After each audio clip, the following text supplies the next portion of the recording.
What's up guys, welcome to my channel. Today I'm going to be showing you how to use the Qt designer to design beautiful user interfaces in Python. Qt designer helps you to be able to create a GUI for your Python application for Windows. So let's get started. And of course, if you're new to the channel, please like the video and subscribe to the channel for more videos. Share these videos with your friends. Let's get started. So I've opened Qt designer, and then there's this dialog that opens up. It says main window. I'll create a main window. Okay, and now we have our main window.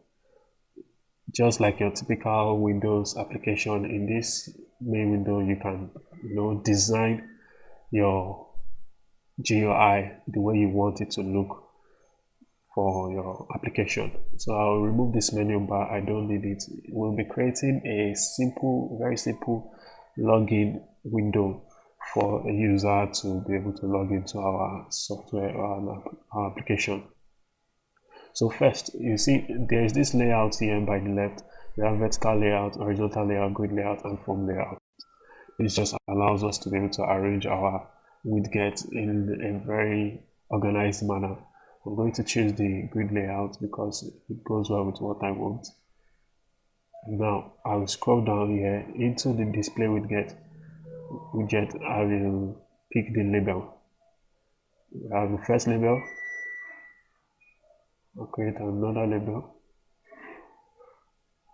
That's two labels now. And then I will scroll up to get a line edit.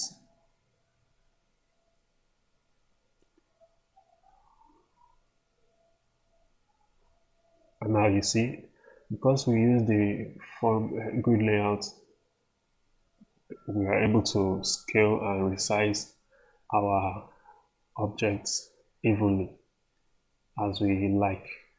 So now let me rename this to username, this password. Now if you come to the left here, you see the properties of that particular widget. We see object name, let's call it username underscore label. This is very important to name your widget so that when you are working with the GUI file, it don't confuse things at all. Password underscore label, and then we'll go over to this. It says line edit. I'll rename that to username, just like that. And here we say password. And then we'll also include a label for the title of the file, which says login. Let's say all caps login. Okay, now I can just resize that, and then I think there's a way I can increase the size of that font. Let me see.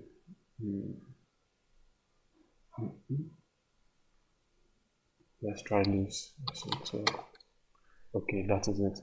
So now we have our simple login interface, and now we need a button so that once that is pressed, we can perform some action.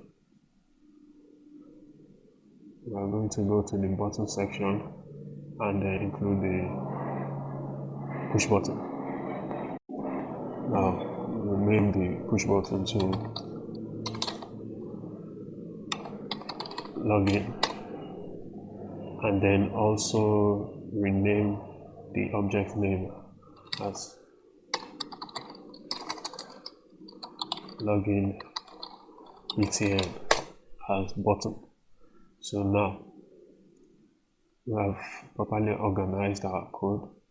We have our GUI, we have a username, name that, password, username label, password label, and then you can just name this login label.